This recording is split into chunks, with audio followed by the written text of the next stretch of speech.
आवाज आ रही है मेरी? वालेकुम सलाम सर जी, आवाज आ रही है सर।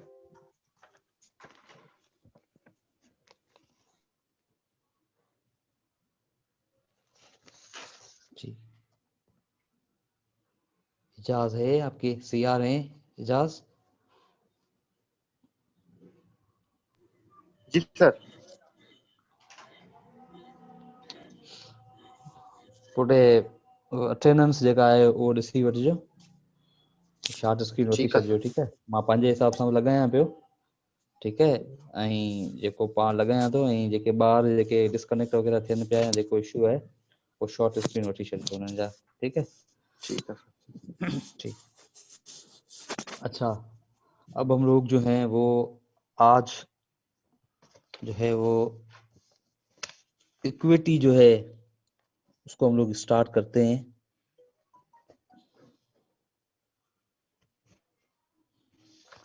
चलिए ठीक है।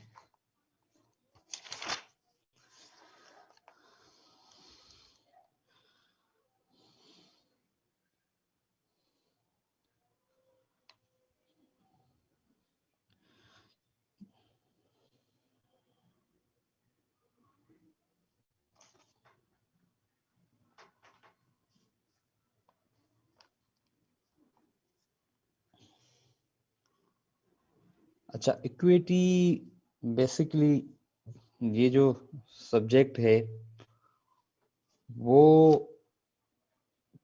3 पार्ट्स में डिवाइडेड है। जैसे हमने स्टार्ट किया स्पेसिफिक रिलीफ एक्ट, हमने उसके प्रोविजंस को देखा, उसको पढ़ा। ट्रस्ट एक्ट जो 1882 है उससे भी हमने जो है वो सेक्शन 54 तक उसको कवर किया। और अब जो आज जो हम थोड़ा बहुत उसका इंट्रो देखेंगे, और जो हम इस सेमेस्टर में जो चीज़ें कवर करेंगे उससे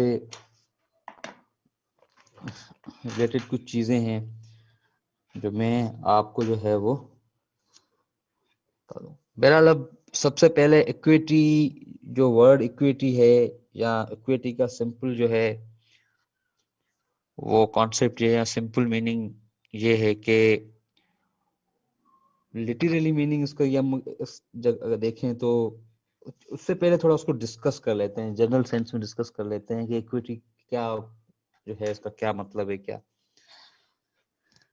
देखें, जब ये बेसिकली ब्रिटिश इंग्लैंड जो है उससे उसकी हिस्ट्री जो है वहां से इक्विटी की जो है वो स्टार्ट होती है। सो हिस्ट्री के लिए अलग सा कोई हम लेक्चर रखते हैं, आज जस्ट उसको हम इंट्रो दे देते हैं कि इक्विटी और हमारे जो लीगल सिस्टम है।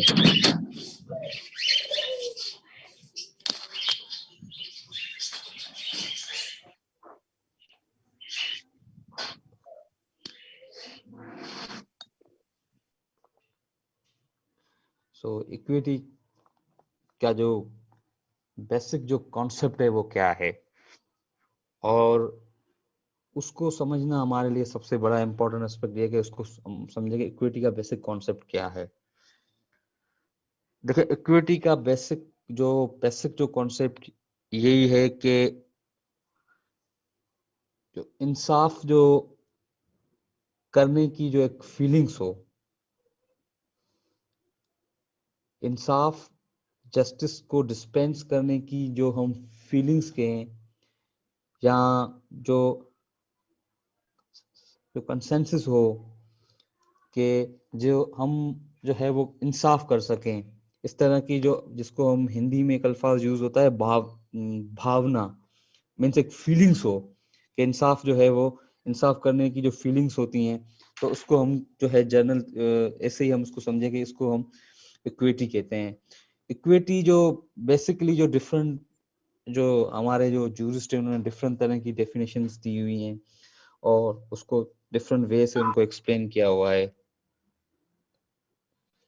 सो बेसिक जो लिटरली सेंस इसका ये इक्विटी का ये लिया गया कि वो rights founded on laws of nature, जो कि फितरत के या कुदरत के जो कानून है, कुदरत के जो कानून है जो कोई लिखे हुए नहीं है, कुदरत के जो कानून है कोई लिखे हुए नहीं हुए, तो उसके हिसाब से जो आप जस्टिस डिस्पेंस करें। मसलन आपके सामने ऐसे समझे कि कोई नाइंसाफी हो रही है और आप जो है वो देख रहे हैं कि ये नाइंसाफी हो रही है और आपके अंदर से एक फीलिंग्स आ रही है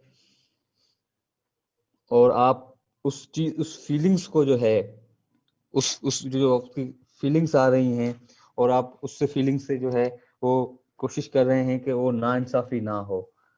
मसलन कभी कभार आप अमूमन आप कभी कभार नहीं हो गया अमूमन ही देखते हैं अब जो है कि किसी जगह पे कहीं पे इस तरह से काफी जो है चीजें इस तरह से होती रहती हैं तो आप समझते हैं कि ये जो है ना ये नाइंसाफी हो रही है और आपके अंदर एक फीलिंग्स आ रही है, फीलिंग्स है आपकी और आप चाह रहे हैं कि वो जस्टिस होना चाहिए। ठीक है। जनरल ये एक मकसद इसका जो इक्विटी का जो कॉन्सेप्ट है वो ये है कि जहाँ पे जहाँ पे प्रॉपरली जो है वो जस्टिस हो सके, जहाँ पे जो प्रॉपरली जो है वो जस्टिस हो सके। तो बेसिकली ये इक्विटी का कोई कोई ऐसे समझे कोई कोडिफाइड लॉज के फॉर्म में नहीं है। अलबत्ता इसके कुछ रूल्स हैं, कुछ प्रिंसिपल्स हैं, कुछ डॉक्ट्रिन्स हैं, कुछ मैगजीम्स हैं जो जब ये चांसलरी कोर्ट्स वगैरह का जो सिस्टम चला था, जो एक ड्राफ्ट लाइन हुई थी 1066 के बाद, जो एक जो था, जो हिस्ट्री जो थोड़ा सा उसको टच करेंगे अलग से टॉपिक पे, तो उसको हम हिस्ट्री प्रॉपर पढ़ेंगे कि किस तरह से इसकी डेवलपमेंट कैसे हुई या उसकी कॉमन लॉ और सिविल लॉ या इक्विटी में क्या डिफरेंसेस हैं। मगर रेस्ट ऑफ द आज हम जस्ट उसको समझेंगे कि इक्विटी का क्या जो है वो मतलब है। तो ये बेसिकली कुछ जो जो बातें थी वो मैंने आपसे डिस्कस की और उसके बाद एक कॉन्सेप्ट जो है वो हम लोग डिस्कस करेंगे इसकी, उसका जो डेफिनेशंस जो है कि बेसिकली इक्विटी की क्या डेफिनेशंस है। तो जूरिस्ट है एक एरिस्टोटल जूरिस्ट है। उन्होंने उनका ये कहना था कि equity is the correction of the law where it is defective on account of its generality. Aristotle का ये मानना था कि इक्विटी जो होती है वो एक करेक्शन ऑफ द लॉ होती है where it is defective on account of its generality, कि जनरलिटी पे कोई भी कानून है, ठीक है, तो उस कानून में कोई ऐसा कोई डिफेक्ट्स है तो उस डिफेक्ट्स के जो लेकोनाज है, जो गैप है, उसको जो चीज फुलफिल कर रही है उसको हम जो है वो सिंपल अल्फाजों में उन्होंने कहा कि हम इक्विटी करते हैं। मीनिंग देयर बाय टू से कि जो जस्टिस को जस्टिस दिलवाने के लिए जो गैप है कानून में, जस्टिस दिलवाने के लिए जो गैप है या जस्टिस देने के लिए जो गैप है, जस्टिस देने के लिए जो गैप है उसको कौन फुलफिल करता है, उसको इक्विटी जो है वो फुलफिल करती है। अच्छा, इसको हम अगर अगर लैंग्वेज में इसको ऐसा समझें कि स्टार्टिंग में जो क्या होता था, चलो हम एक को जो है वो देखें।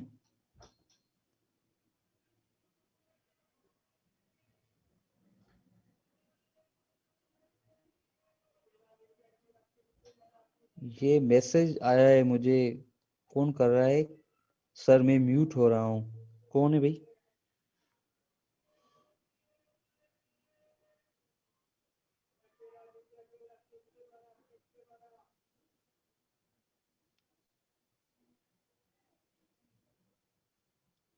Roll number 18।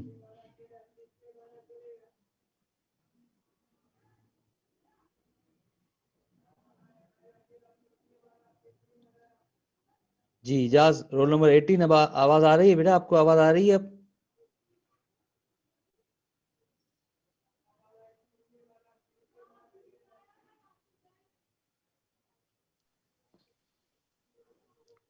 हाँ ठीक है। अच्छा ये सर आ रही है। ठीक है ठीक है।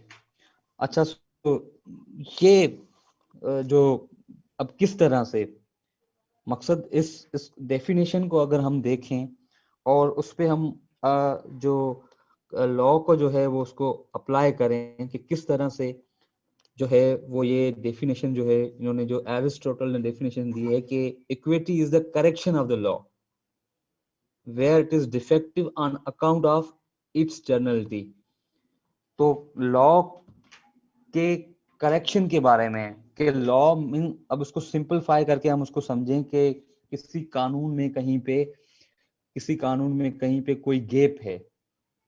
गैप कहाँ तक, गैप इस तरह से हम कहें कि वो जस्टिस जो है, इंसाफ देने के लिए, इंसाफ दिलाने के लिए जो कोई गैप है, अब जो एक लाइन ड्रा हुई पड़ी है, उसको फुलफिल करने के लिए इक्विटी का जो इंस्ट्रूमेंट है, अगर मैं इस तरह से कहूँ, इक्विटी का जो इंस्ट्रूमेंट है वो यूज होता है जहां पे लॉ की करेक्शन। अब कैसे, मतलब इस तरह से, मकसद इस तरह से कि अगर आप ने रिसेंटली आपने एक कानून पढ़ा होगा जो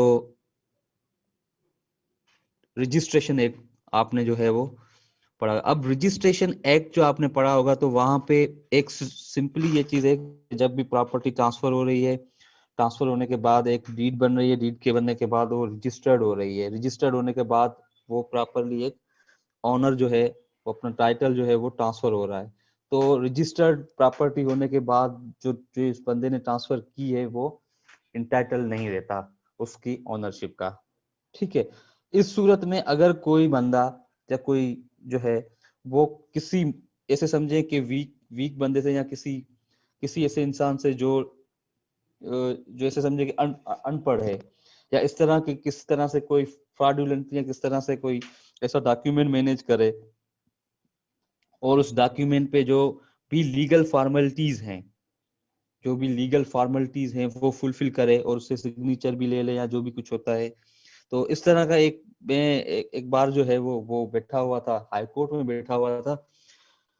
तो उस पे एक जो है वो कॉन्स्टिट्यूशनल पिटीशन थी, उसमें ये था कि डॉक्यूमेंट को जो है ना, डॉक्यूमेंट का ये था कि कोई उसकी जो है वो एक लेडी थी, उसकी बीवी की डेथ हो गई थी, और उसके दो भाई थे। उन्होंने क्या किया था कि लेडी की जितनी प्रॉपर्टी थी, जिसकी मकसद इनहेरेंट प्रॉपर्टी थी, उन्होंने एक डॉक्यूमेंट की सूरत में कि उन्होंने सेल आउट कर दी है, और एक डॉक्यूमेंट कोर्ट में प्रोड्यूस किया। तो कोर्ट में डॉक्यूमेंट प्रोड्यूस कर दिया, तो जो है वो जो जो लेडी थी, वो जो है वो अनएजुकेटेड थी, और उसने उस कोर्ट के सामने ये मकसद जो है बयान किया, मकसद ये स्टेटमेंट दी कि ये जो मुझसे साइन ली गई थी, या ये जो डॉक्यूमेंट है, वो मुझे ये कहा गया था कि आपकी जो है वो पैसे निकलवाने, या आपकी जो सॉरी प्रॉपर्टी जो है वो सेल आउट करनी है, उसके बाद आपको जो है हिस्सा देंगे, उसकी ये बात करके उन्होंने साइन लिया था।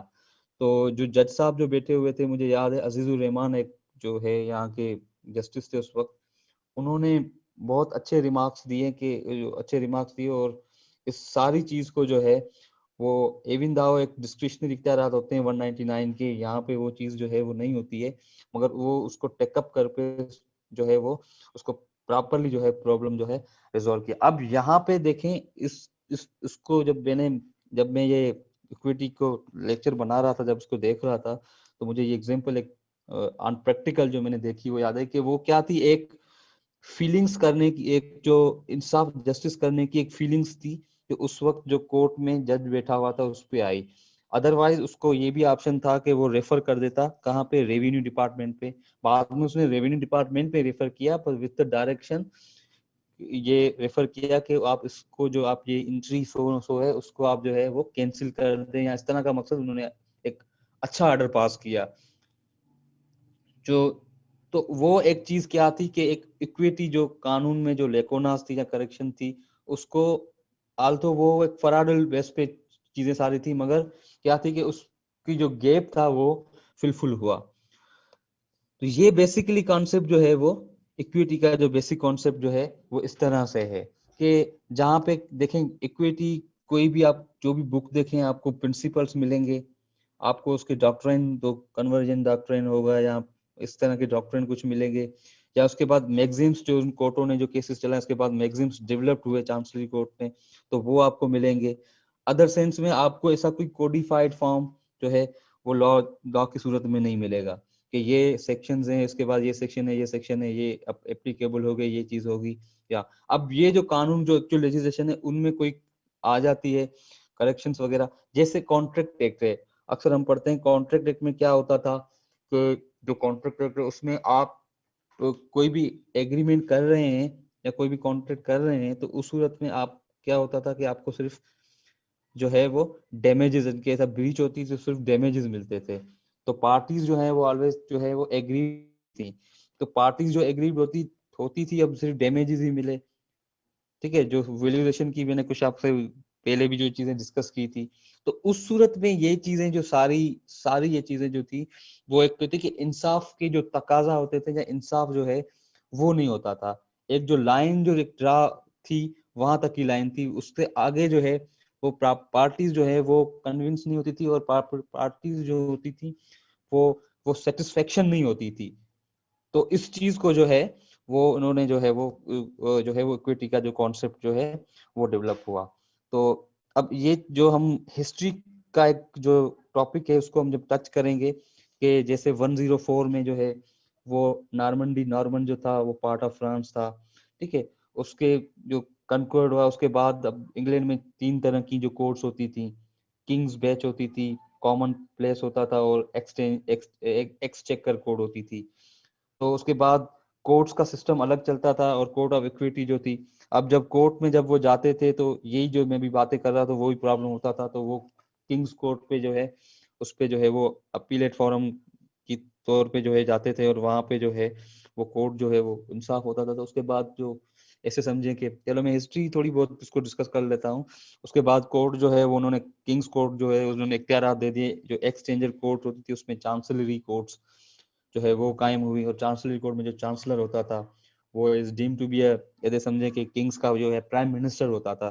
तो वो जो है वो किंग्स कोर्ट जो अब नीचे से जो दूसरी जो कोर्ट्स थी उनमें जाते थे, जब इंसाफ नहीं मिलता था तो अल्टीमेटली वो चले जाते थे चांसलरी कोर्ट्स में। तो चांसलरी कोर्ट्स जो होती थी वो उस चीज को प्रॉपरली जो है वो रिट्स इशू करती थी, प्रॉपरली जो उसको इक्विटी के, जस्टिस कंसर्न के बेसिस पे, फेयरनेस के बेसिस पे वो चलाती थी। उसके बाद इस तरह से जो है वो चीजें चलती रही। जुडिकेचर एक्ट जो है वो 1873 और 1875 में आया। जो जुडिकेचर एक्ट जो है आने के बाद वो कॉमन जो ऐसे समझे कि कॉमन लॉ की जो कोर्ट्स थी या इक्विटी कोर्ट्स थी जो उनको मिक्स कर दिया, फिर एक ही कोर्ट बनी। तो उसके बाद ये प्रिंसिपल्स जो है वो लाइन जो है वो एक ही बन गई। उसके बाद जो है ये इक्विटी के जो भी प्रिंसिपल्स या जो भी डॉक्ट्रिन्स जो है वो प्रॉपरली अप्लाई होते हैं। इसलिए कभी कभार आपने देखा हो, ये भी सुना होगा, आपने सुना होगा कि जो इक्विटी जो है रन करती है parallel to the laws, also not in a written form. अब इक्विटी की कोई भी सोर्सेस नहीं है, रिटन फॉर्म नहीं है, कोई सोर्सेस नहीं है, मगर इसकी जो डिसीशंस जो थी इक्विटी की, मकसद जो उन्होंने जो रूल्स जो फ्रेम किए थे, तो वो रूल्स जो हैं वो इंटैक्ट रहते हैं। और इक्विटी की नीड जो मैंने अभी डिस्कस आपसे किया कि इक्विटी की नीड इसलिए भी हुई कि प्रॉपरली जो जस्टिस डिस्पेंस नहीं हो पाता था। डेफिनेटली जो बंदे जो कोर्ट में जाते थे तो वो जो कानून था उसके तहत डिसीजन दी जाती थी। अब जो कानून था जो उसके तहत डिसीजन दी जाती थी, मसलन एक हम कॉमन लॉ था, ठीक है ना, कॉमन लॉ पे जो कॉमन कॉमन लॉ था, तो कॉमन लॉ पे जो जो कानून जो था जिस तरह से था उसके उसके बेस पे डिसीजन दी जाती थी। कोई एक्स्ट्रा ऑर्डिनरी एफर्ट्स ऐसे समझे नहीं ली जाती थी for the dispense of justice. तो जो भी एग्रीड होता था तो ऊपर किंग्स कोर्ट में चला जाता था। किंग्स कोर्ट जो था वो जब बर्डन बहुत हुआ तो उन्होंने केस जो है वो एक एक्सचेंजर कोर्ट जो जिसको मैं चांसलरी कोर्ट बोलूं, चांसलर उसको रेफर कर दिए। तो वो सारा सिस्टम चला जो है वो 1873 और 1875 तक। तो उन्होंने जो है वो एक्ट आया, जुडिकेचर एक्ट आया, और जुडिकेचर एक्ट में ये चीज जो है वो सारी मिक्सअप हो गई। आज करंटली क्या पोजीशन है पाकिस्तान में, अगर हम यहाँ पे हम बात करें तो हमारे यहाँ पे जो 1873 से पहले जो था चांसलरी कोर्ट्स अलग होती थी, बाकी रेस्ट ऑफ दी जो उनकी जो हायरार्की कोर्ट्स की थी, हायरार्की जो कोर्ट्स की थी इंग्लैंड में वो अलग होती थी। वो जो है वो इस तरह से काम चलता था उनका। मगर करंटली हमारे यहाँ देखें, रेवेन्यू की कोर्ट्स जो है वो सेपरेट है, सिविल कोर्ट जो है उसको सेपरेट है, जिसमें मैजिस्ट्रेट की कोर्ट्स आ गई, या फैमिली कोर्ट जिसको डिफरेंट जुरिस्डिक्शन के हिसाब से, जहाँ सेशन कोर्ट या हाई कोर्ट या फेडरल शरीयत कोर्ट, और in the end of the day supreme court से। और वहां पे अगर आप देखेंगे अगर, तो वहां पे जो कानून है, जो लॉ है, जो जिसको एक एक्ट की सूरत में उसको तो फॉलो किया जाता है परहैप्स, मगर जो इक्विटी के जो प्रिंसिपल्स हैं उनको भी जब बात इंसाफ की मैं कर रहा हूँ, जब बात कर रहे होते तो वहां पे इक्विटी के जो भी प्रिंसिपल्स हैं या इक्विटी जो है उसको भी पैरेलल जो है वो चला जाता है। लॉ को भी जो है कंसिडर किया जा रहा है ऑब्वियसली, ठीक है, और उसके साथ जो इक्विटी के प्रिंसिपल्स होते हैं या जो चीज होती है उसको भी जो है कंसिडर किया जाता है। अब अमूमन काफी जो है क्वेश्चंस जो होते हैं वो पूछे जाते हैं कि भाई इक्विटी के प्रिंसिपल जो है वो बाइंडिंग है या नहीं है, या वो अब डेफिनेटली एक बात तो है कि जो इंस्टीट्यूट जो आपका एक्ट है उसमें जो चीजें दी गई हैं वो प्रोसीजर एक प्रॉपर दिया गया है, मगर उस एक्ट के अंदर अब आप काफी दिखेंगे जैसे मसलन स्पेसिफिक रिलीफ एक्ट है, अब वो डेफिनेटली पूरा कानून जो इक्विटेबल प्रिंसिपल्स के बेस पे है। राइट ऑफ फेयर ट्रायल क्या होता है? राइट ऑफ फेयर ट्रायल ये चीजें भी देखे इक्विटिकल जो है इक्विटी हो, इक्वालिटी हो, मीन्स आपको भी इतना ही जो है वो दिया जाए। तो जो हम जो रिसेंटली जो कानून पास हो रहे हैं या जो प्रीवियसली जो एग्जिस्टिंग लॉ है उसमें भी जो अमेंडमेंट आ रही है, जो अमेंडमेंट हो रही है, अमेंडमेंट हुई है, उनमें भी इक्विटी के जो ऐसे प्रिंसिपल्स या इक्विटी की का जो है वो चीजें जो है वो उन्होंने ऐड कर दी हैं। और in the end of the day जहाँ पे कुछ लेकोनाज होते हैं तो जजेस जो होते हैं वो डिस्क्रिशनरी इख्तियारात के तहत वो इस चीज को जो है वो प्रॉपरली फुलफिल करते हैं। तो ये जनरल एक आज का डिस्कशन थी इक्विटी के हवाले से, और नेक्स्ट क्लास में हम लोग जो है उसको जो है प्रॉपरली जो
आवाज आ रही है सबको भी?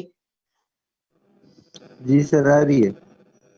ठीक है, तो ये बेसिक प्रिंसिपल्स जो हम इक्विटी के जो जो चीजें डिस्कस कर रहे थे, तो उसकी ओरिजिन क्या है, इस तरह की जो चीजें हैं हिस्ट्री को थोड़ा सा टच करेंगे, थोड़ा बहुत उसको टच करके उसके बाद जो बेसिक जो हमारा जो जो अंडर डिस्कशन टॉपिक रहेगा वो उसके मैगजीम्स जो 12 मैगजीम्स है वो डिस्कशन में रहेंगे।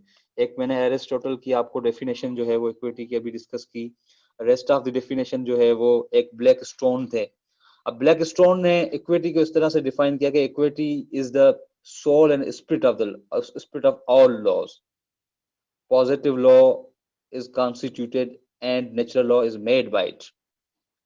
उसके बाद जो है स्नेल जो था उसने इक्विटी को इस तरह से एक्सप्लेन किया, equity may be defined as portion of natural justice which for historical reasons was not enforced by common law courts and omission which was supplied by code of chancellery। जो अभी हम discuss कर लेते हैं कि common laws जो common law courts जो थी वो इक्विटी के जो प्रिंसिपल्स थे या इक्विटी जो थी उसको जो है वो अप्लाई नहीं कर रहे थे। उसके बाद चांसलरी कोर्ट जो चांसलर जो था जो अभी मैंने आपसे डिस्कस की, तो वो उसके बाद जो है वो क्या हुआ भाई, इसको ये आवाज किसको नहीं आ रही है? अब्दुल राफे, राफे बुढ़ा आवाज अच्छे भाई ए सर तव्हांजी आवाज़ सही रानी कोन अचे पई थी अचे। भई अगाड़े कटिजी वई। अच्छा हाणे आवाज सही भी अचे? हाँ सर हाणे अचे। हाँ एक्चुअली में लाइट जेको आहे न वई हली आहे न वरी वो यूपीएस ते जेको आहे उहो हले पियो तंहिंजे करे थोरो इशू थी वियो। वेल जो बेसिक जेको जेका डिस्कशन रहंदी न पंहिंजी उहो 2 या 3 क्लासेस जेका रहंदी वो इक्विटी के हवाले से वो उनके जेके मैगजीम्स उसके जो मैगजीम्स है उस पर रहेगी, क्योंकि मैगजीम्स की एप्लीकेबिलिटी जो होती है वो जो है वो देखी जाती है कि मैगजीम्स की क्या एप्लीकेबिलिटी क्या है।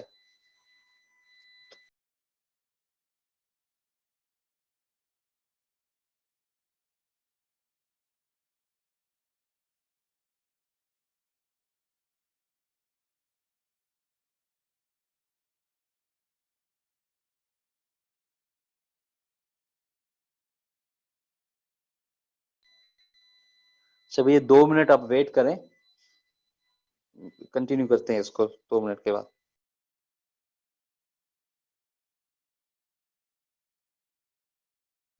उसका ऐसे समझे कि एक पोर्शन है,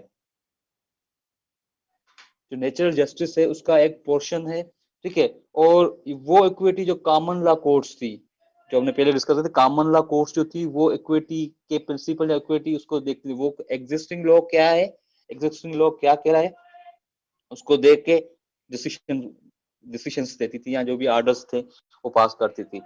मगर उसका जो गैप था, इक्विटी का जो गैप था वो फुलफिल किसने किया, वो फुलफिल किया चांसलरी कोर्ट्स ने। चांसलरी कोर्ट्स ने ये इक्विटी का जो प्रिंसिपल्स या जो भी हैं वो अडॉप्ट करके उस चीज को जो है वो गैप को जो है वो फुलफिल किया। तो ये जो है वो स्नेल की जो डेफिनेशन थी, उसके बाद जो है वो सर हेनरी मैन थे, उन्होंने कहा कि equity is any body of the rules. Equity is any body of the rules, the primary source of which was neither customary nor written law, but the imperative dictates of the consensus, and which had been at forth and developed in court of chancellery. अच्छा, अब जो Henry जो थे इन्होंने कहा कि ये जो इक्विटी जो है वो एक क्या यानी बॉडी ऑफ रूल्स है, जो वो रूल्स जो नेचुरल प्रिंसिपल्स पे बेस होते हैं।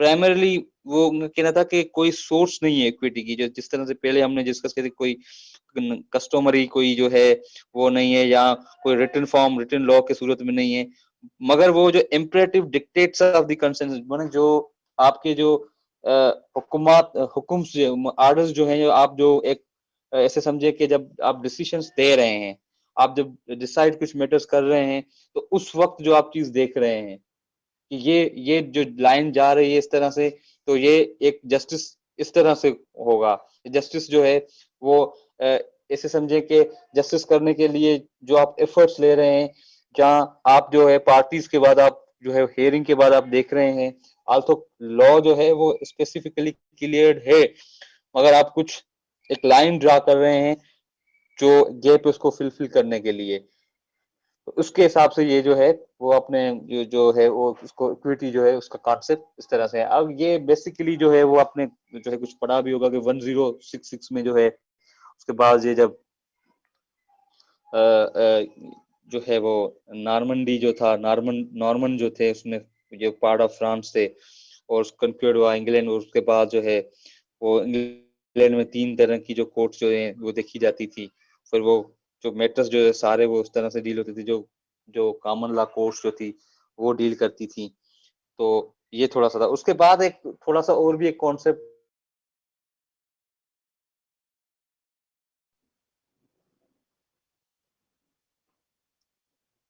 बेसिकली 12 मैगजीम्स हैं इक्विटी के, जो मोस्टली आपका ऐसे समझे कि 80% पार्ट है इक्विटी की कोर्स का। Maxims of equity are legal maxims that serves as a set of general principles or rules which are said to govern the way in which equity operates. There are 12 maxims of equity. अच्छा, ये जो equity के जो maxims हैं वो legal maxims हैं। वो ऐसे समझे, ऐसे इनको हम समझेंगे कि वो सेट ऑफ क्या है, जनरल प्रिंसिपल्स हैं। जनरल प्रिंसिपल्स हैं उनके जो एक सेट ऑफ जनरल प्रिंसिपल्स है और rules which are said to be gone the way in which equity operates। अच्छा, सबसे पहले इसका जो फर्स्ट जो मैक्सिम्स है वो मैक्सिम्स है कि equity will not suffer a wrong without a remedy. आज हम वन बाय वन उस मैक्सिम्स को डिस्कस करेंगे, नेक्स्ट जो क्लासेस आएंगी उस पे जो है, और कोशिश करेंगे कि जितने मैक्सिम्स के जो मैक्सिम्स है जितने भी है उसको हम कंप्लीटली उसको हम डिस्कस कर सकें। फर्स्ट मैक्सिम्स जो है वो है कि equity will not suffer a wrong without a remedy, equity follows the law. Second maxim से है कि इक्विटी फॉलोज द लॉ। जैसे इस तरह से नहीं होगा कि इक्विटी जो है जो इंसाफ जो है उसको इसके पैरामीटर्स को देख के इंसाफ करने के चक्कर में जो एग्जिस्टिंग लॉ है वो वायोलेट हो जाए। इसको ऐसे समझे कि जैसे लिमिटेशन एक्ट है।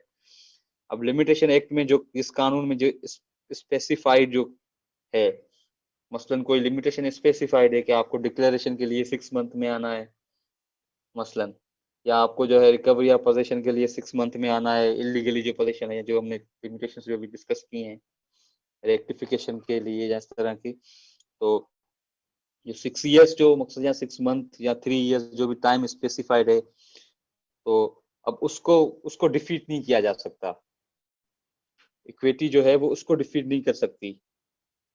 तो लॉ को जो है वो उसको प्रॉपरली जो है उसको फॉलो करना है, लॉ को जो है वो डिफीट नहीं करना।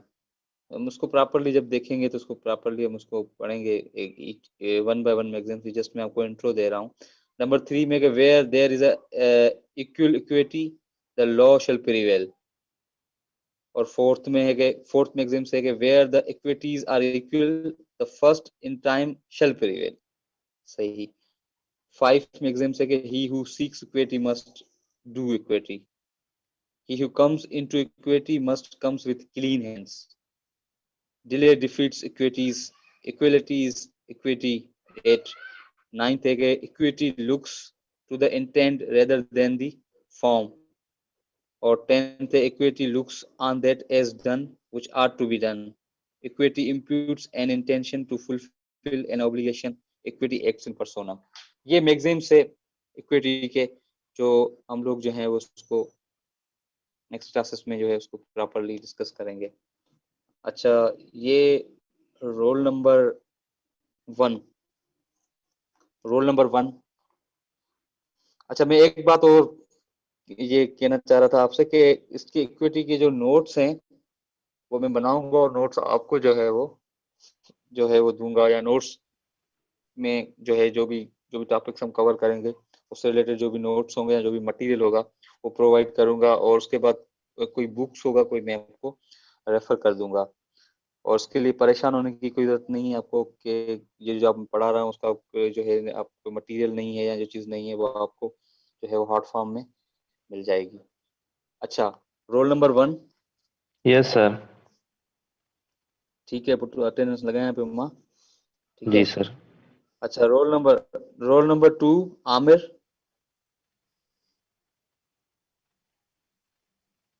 रोल नंबर 2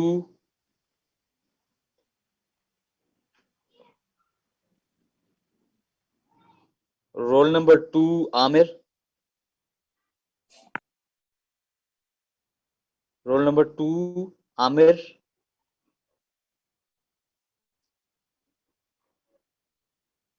रोल नंबर 3 कौन है? Roll number 4 Abdul Ghani. Yes sir. ठीक है। Roll number 5 Hanan.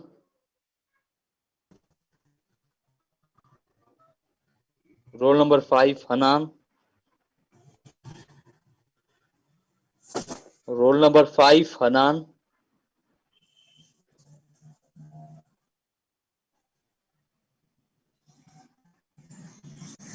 ठीक है। Roll number 6। Present sir. ठीक है। Roll number 7 Rafay. Present sir.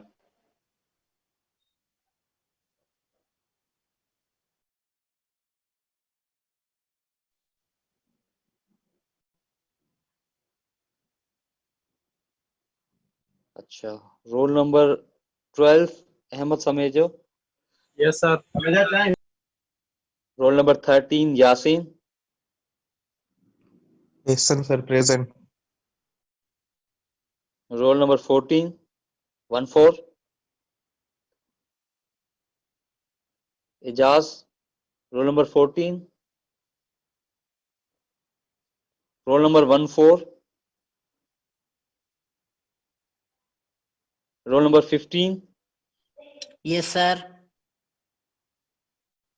Roll number 16. ठीक है. Roll number 17, Eman. Yes, sir. Roll number 18. अच्छा, disconnected. Roll number 19, Akhtar. Yes, sir. Roll number 21, Aleem. Yes, sir. Roll number 23, Ali Rada Yes, Magsi. sir. Yes, sir. Roll number 27. Roll number 27 कौन है? Roll number 28. Roll number 29, Yes, sir. Akib. Yes, sir. Roll number 31,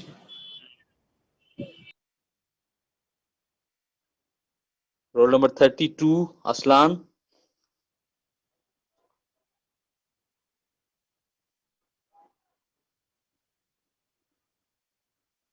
Aslan मुझे ख्याल ना हो आकिब हो 31 ब से disconnect किया है. ठीक है. अच्छा, roll number 35. 33, sir. Roll number 35, Aamir. ठीक है. Roll number 37. 33 थी हो but Yes, sir. 37. Yes, sir. Yes, sir. ठीक है. 37. ठीक है. Roll number 42, Avesh. Avesh Memon. Roll number Yes, sir. Roll number 42. 42. Yes, sir. 43 कौन है? Sir, ठीक है. 42 अवेश ठीक है. available है. 47 दुआ. हाँ पुट हाँ हाँ हाँ बुधा बुधा बुधा 47 दुआ. ठीक है. 49.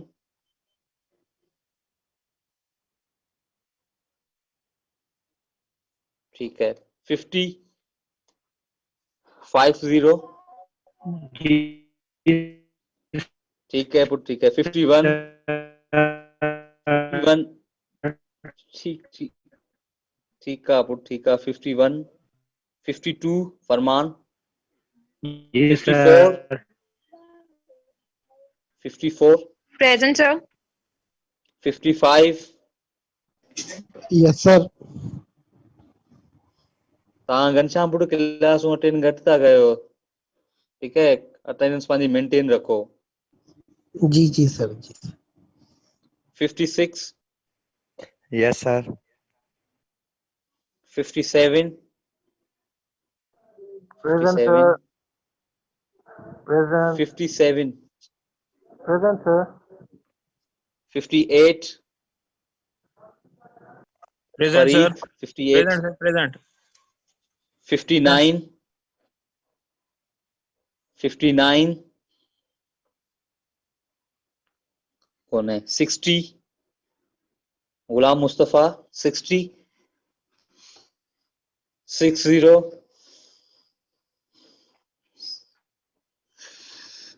वेठो आहे ऑनलाइन. हाणे हिनखे ख़बर कोन्हे. मैसेज बि कोन पियो करे न को ॻाल्हाए थो.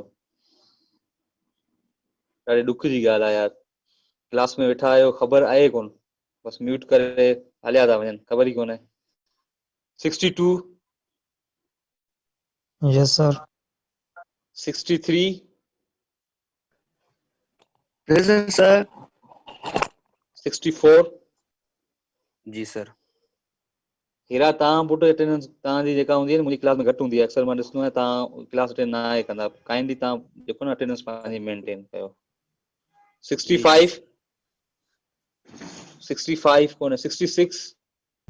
Present, sir. Ehsanullah. 67. Present, sir. 68. 68 was there. 69, Yes, sir. 70, Irfan ठीक है, 72, 71, Sir.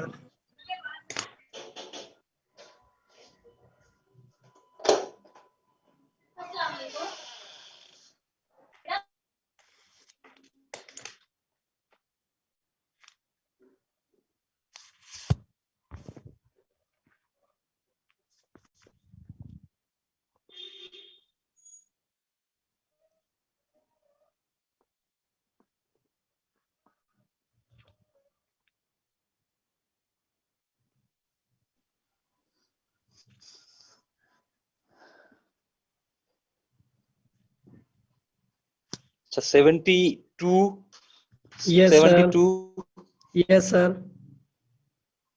तव्हां पुट पंहिंजी अटेंडेंस ते थोरो ध्यानु ॾियो, ठीकु है। जी सर। 74, 74, 75, आइनात मखतूम 75, ठीक है। 78, Yes, sir. अच्छा 79,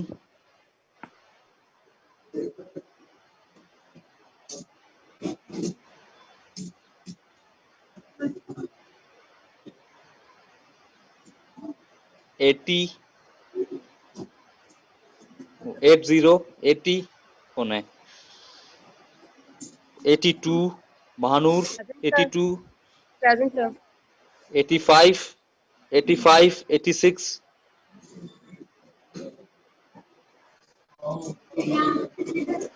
88, 88, Yes, sir. Present. Present, sir. 88.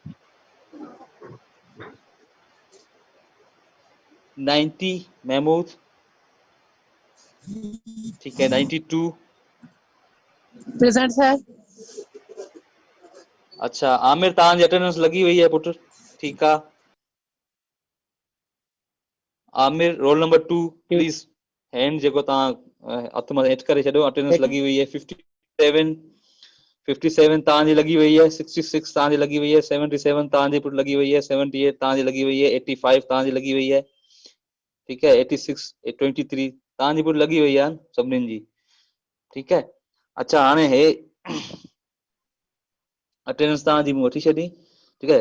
Next class जेको हूंदी पंहिंजी नेक्स्ट वीक जेको हूंदो पूरो उहो पाण इक्विटी खे डिस्कस कंदासीं। जेको कोशिशि कंदासीं कुझु प्रिंसिपल्स 12 प्रिंसिपल्स आहिनि, हुन मां 6 प्रिंसिपल्स जेके आहिनि उन्हनि खे डिस्कस कयूं। थोरो हिस्ट्री जो जनरल मूं ई डिस्कस कयो पिए, प्रॉपरली बैकग्राउंड छा आहे हिस्ट्री जो, ठीकु है। उहो हिस्ट्री थोरी टच कयूं ऐं डिफरेंस बिटवीन कॉमन लॉ छा आहे, सिविल लॉ डिफरेंस छा आहे, ऐं जेको इक्विटी जो डिफरेंस छा आहे, उहो थोरो डिफरेंशिएट जेको आहे उनखे टच कंदासीं। कोशिशि कंदासीं नेक्स्ट जेको वीक हूंदो उन में पाण इहे सभु शयूं टच कंदासीं। इन खां अलावा कोई क्यूरी हुजे, को सवाल हुजे, कुझु पुछा करणो हुजे त you may free to ask.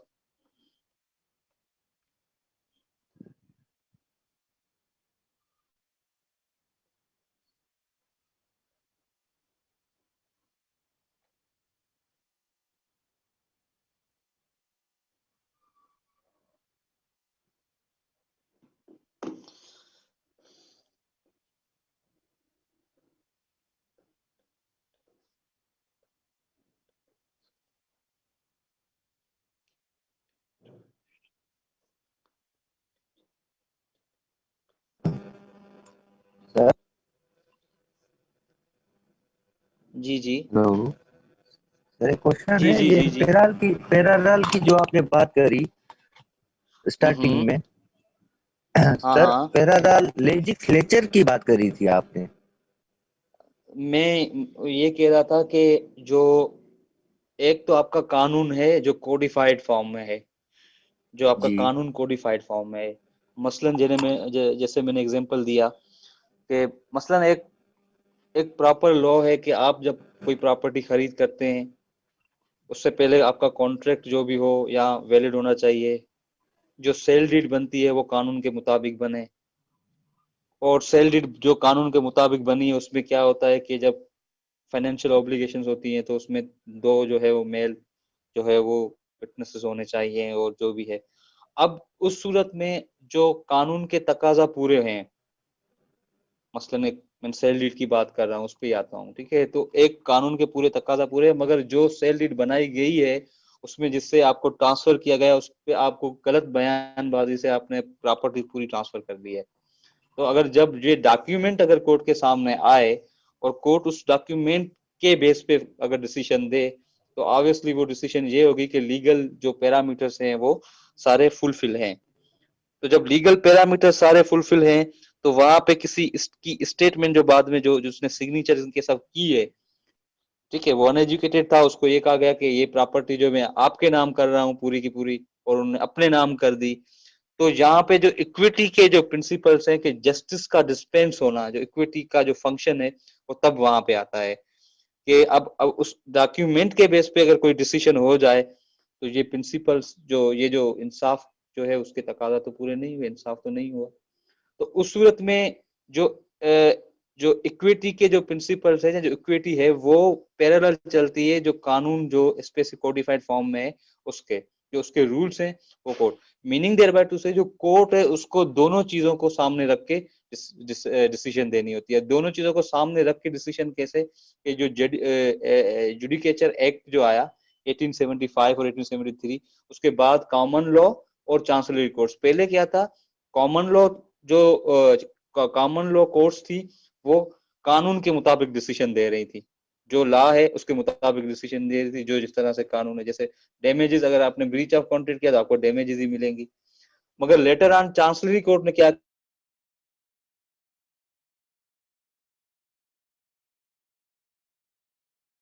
किया कि नहीं, डैमेजेस नहीं, आप उसको क्या हो गई।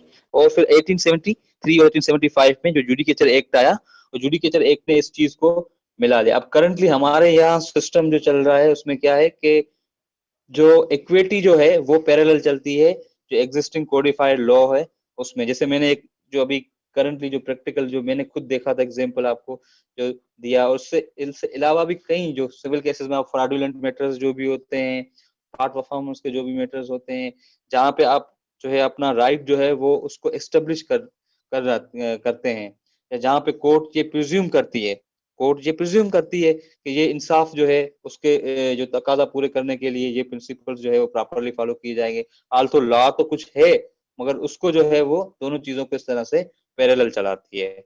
जी, और कोई?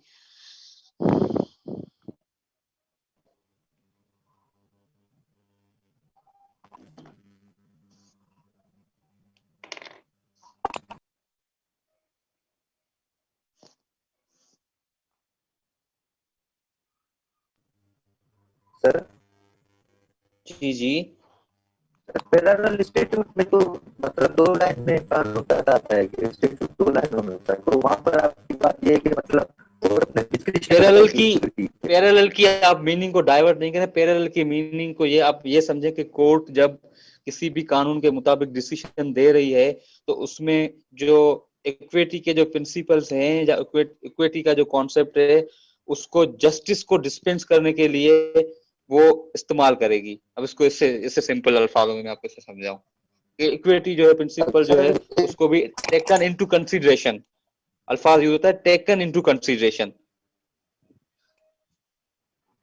कभी कभार क्या होता है, अक्सर आप देखेंगे 199, कभी कभार क्या होता है 199 की जो हम पिटीशन, एक थोड़ा मेरा सुन ले, आपको कॉन्सेप्ट ले।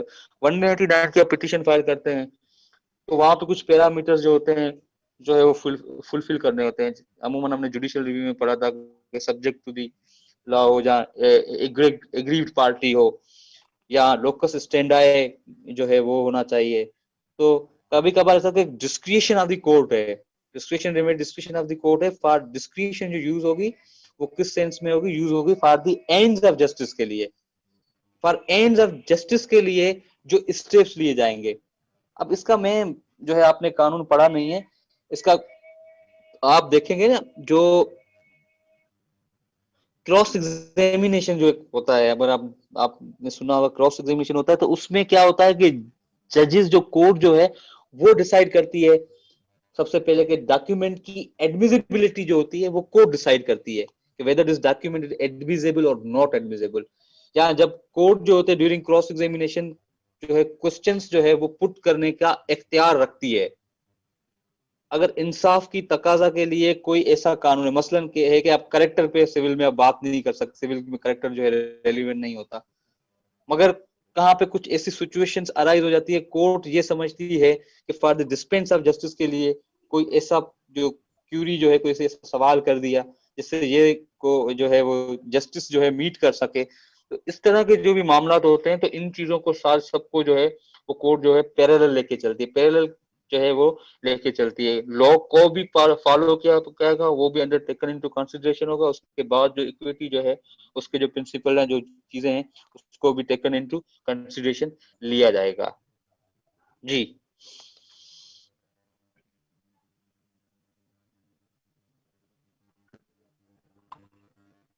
उसका कुछ टाइमिंग होता है सिविल लॉज में, मतलब कि कितनी देर तक इससे क्वेश्चन कर सकते हैं कि उसमें? यार ये आवाज तूने सही कौन बचे, मैसेज टाइप करे सवाल करे जवाब तो करे तो चला। सर मैं ये कह रहा हूँ कि क्लोज सर्विस है वो क्लोज हम लेते हैं, क्लोज करते हैं किसी क्लाइंट से या ब्रिटिश से, तो सिविल लॉ में उसकी टाइमिंग है कोई कितनी देर तक हम क्लोज एग्जामिनेशन कर सकते हैं ब्रिटिश से सिविल केसेस में? आवाज आवाज तूने सही कौन बचे पुट के आवाज सही अचे पियो हसनैन जो के ॿुधण में सही अचे पियो, तो वो मूंखे ॿुधाए छा सवाल आया। मैसेज कर टाइप करे वठो, चैट में लिखी वठो, जवाब ॾेई थो वठां, को ठीक मसलो सर, कोन्हे, मैं टाइप करे मैसेज वठो। कर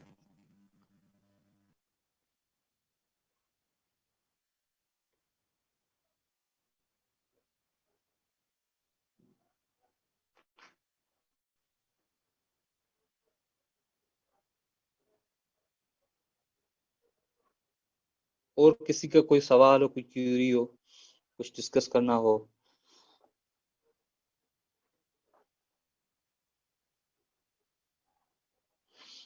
क्या हो रहा है और सुनाए भाई, छुट्टियां वुट्टियां क्या हो रही हैं, नहीं होंगी विंटर की? क्या व्यू, क्या रिलायबल सोर्सेस क्या है आपकी? जी अवेश, अवेश कहाँ गया अवेश? अवेश आवाज आ रही है बेटा? अवेश 42।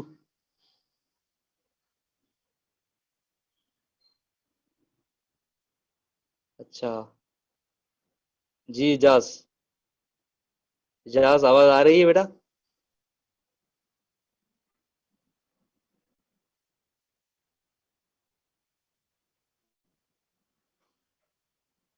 अच्छा ये सवाल है सर, क्रॉस एग्जामिनेशन हम कितनी देर तक कर सकते हैं? अच्छा ये सवाल है कि क्रॉस एग्जामिनेशन जो होता है हम कितनी देर तक कर सकते हैं। आपकी मर्जी है, जब तक आपके पास सवाल नहीं है पूरे हों तब तक आप पढ़ सकते हैं, जब तक आपका पर्पस फुलफिल ना हो जाए तब तक आप कर सकते हैं। या इसका दूसरा जवाब ये है कि जब आप क्वेश्चन जितने बना के लेके आए हैं तब तक आप क्रॉस कर सकते हैं, मगर क्रॉस जो होता है उसका एक रेलिवेंट क्वेश्चंस होने चाहिए, रेलिवेंट क्वेश्चन नहीं होने चाहिए। वो कोर्ट जो है वही आपको जो है वो जज साहब जो है वही झाड़ देंगे आपको, आप ऐसे ही पे सवाल करते जाएंगे।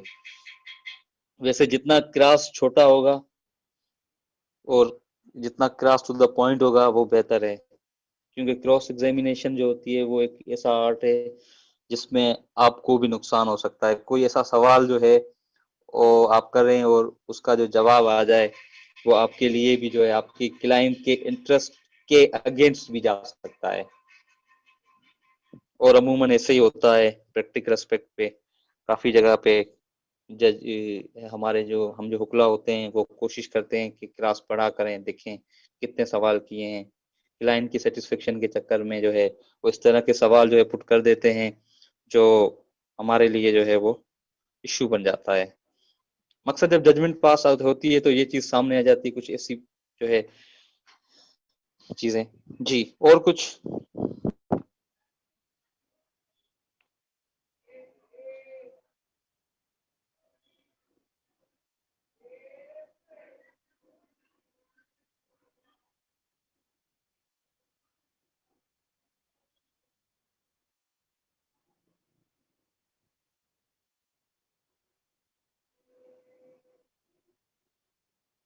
और कुछ किसका सवाल हो कि क्यूरी हो?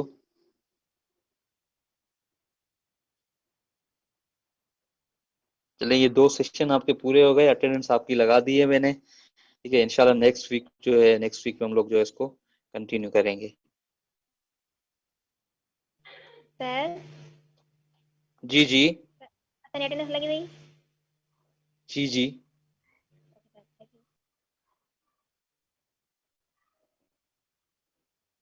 अटेंडेंस जेके आया हुआ न सभिनी जी लॻाए छॾी आहे पुटु। जी रोल नंबर 60 तव्हांजी लॻी वई पुटु।